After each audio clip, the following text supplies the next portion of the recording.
Something that I would like everybody to be clear about is that I definitely believe that what we're doing here is helping children. Yes, we're talking about being a better man, a better father to that child, but ultimately what we're doing is helping children. And we focus on the father that is present. That all of our conversations so far have been about that, about a father that's there and he can listen to what we're talking about and say, oh yeah, I identify with this or with that. But in reality, some of the work that you do is some of the great work that you do is for children who don't have fathers. So today we're going to be talking a lot about being a mentor, being a father or a father figure to a child that isn't yours. What's the first thing that comes to mind that you would like to share with people? Well, for one, I think the main thing is caring. You need to care about children to be able to work with a child, especially when the child is not yours. If you don't care to help and you're just doing it for a paycheck, then maybe this is not the field for you. You need to care and be passionate about helping children and you know, be respectful in the sense of understanding their situation and what your boundaries are. You're not the father. Right. And understanding that. Right.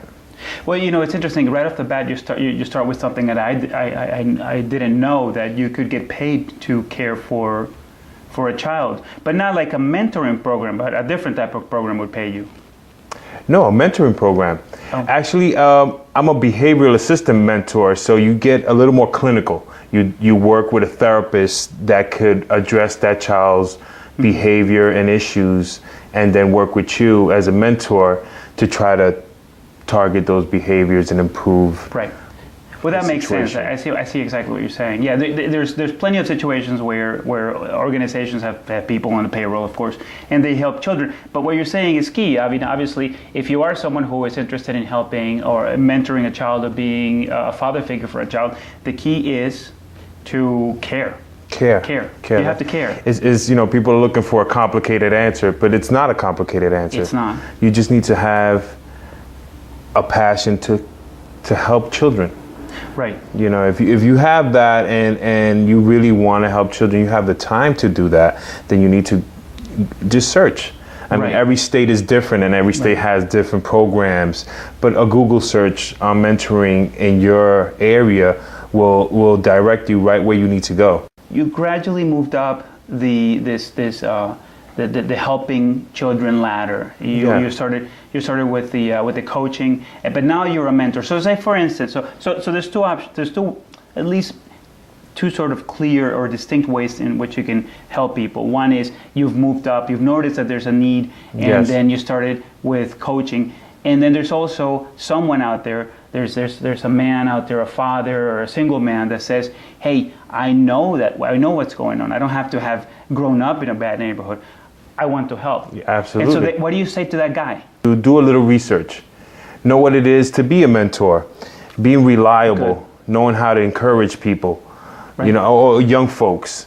Right. Knowing how impressionable they are and how to catch those moments when they are being impressionable. Right. And to seize those moments, because that's when you make an impact. And you have this idea that maybe you should help a child, right? You have this idea that maybe you could mentor. Do you have to be as connected as what you just said, or can it be someone who says, you know, I don't know, but I'm just going to give it a shot? Absolutely. Right. Absolutely. If you have, like I said, the first thing, if you care about children, you want to help them. Right. Absolutely, you can do something about it. Even if you're a dummy. So even if you don't have experience, you know, when you do a mentoring job, you're going to work for a company. And I work for a company called the Youth Success Network.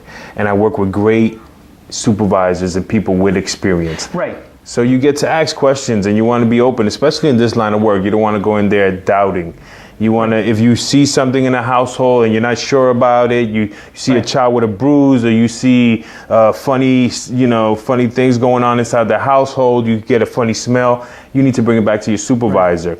Because this job, you're reporting. Right. That's your job, is to be able to report what's going on in the household so you could make change and improve the situation of that child. If you're a single guy who wants to help, who doesn't know anything about this, it certainly sounds like the biggest mistake that you can make is not trying it. Absolutely. Absolutely. Because trying, you could really make an impact on a child's life. Right. You know, go into it. You can't lose anything by trying to help somebody that's already in a bad situation. If you care, it's pretty much a win-win situation. One, it's a win for you because you tried something new and amazing. And two, it's a win for the child to say that you were with him or her for, you know, just a few weeks. In those 2 weeks, you could make a huge impact. Yes. What a difference in someone's life. Some of these kids, they don't see or get any positive reinforcement for their good behavior. Mm-hmm. They're constantly getting dragged down for their negative behavior.